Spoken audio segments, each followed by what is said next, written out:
A fire steel is a man-made rod consisting of a composite of different metals. When you strike this rod at speed, it shaves off tiny pieces of metal, and because of the friction will ignite and burn at around 1600 degrees C.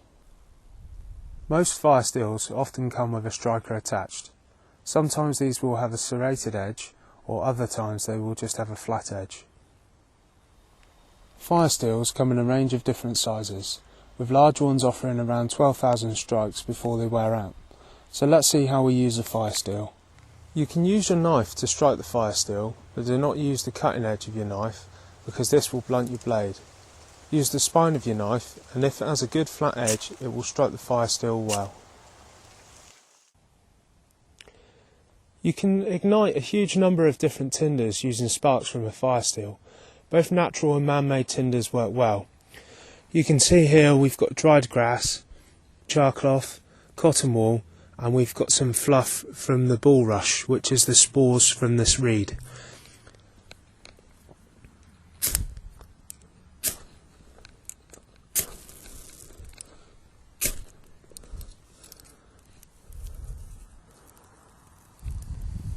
If it's your first go at using a fire steel, I'd recommend trying cotton wool first. It's a good and easy starter. So let's just quickly go back and take a closer look at the technique we use when striking a fire steel.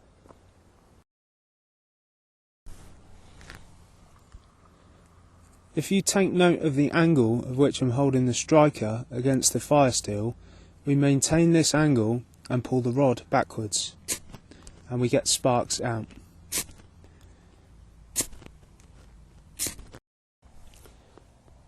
There are actually numerous different ways that you can strike a fire steel. If you were after directing a shower of sparks, say for example if you were lighting a meth stove, you might want to push the striker forward, keeping the rod still.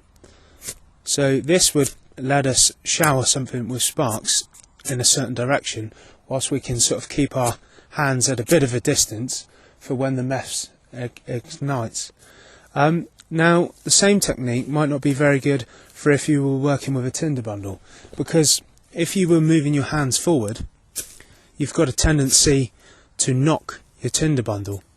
So for this, if we want a controlled shower of sparks in one area, we would typically keep the striker still, as we mentioned before, and pull the rod itself backwards.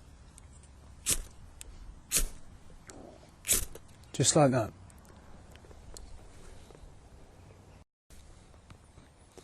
Another technique for striking the fire steel, if you've got a hard surface to strike down on and you're using a tinder, perhaps say like charcloth, you can actually hold the charcloth in position by placing the fire steel down onto the charcloth, holding it there, and then using the method, same angle, but striking down onto the charcloth.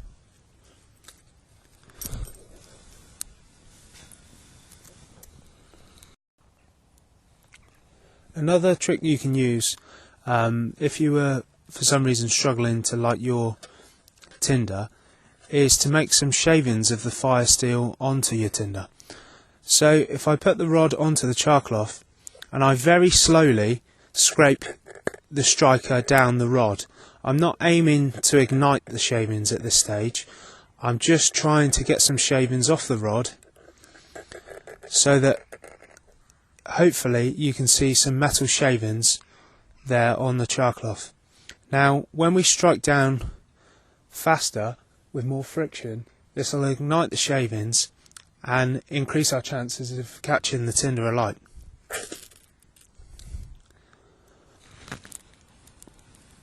You can see it there just still sparking away.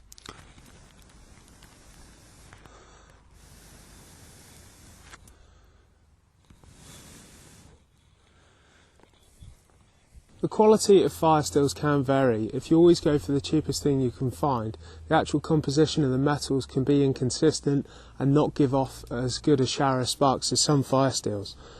So overall, I think a fire steel is a very important tool to learn and master, because once you know how to use them, they're a very versatile and robust tool. They're less likely to break than a normal lighter. I often carry a fire steel around with me as my primary means of lighting things. Bigger isn't always better as well. For a couple of years I always carried these big fire steels around with me. I always bought the biggest one. It'll do you for like 12,000 or 15,000 strikes.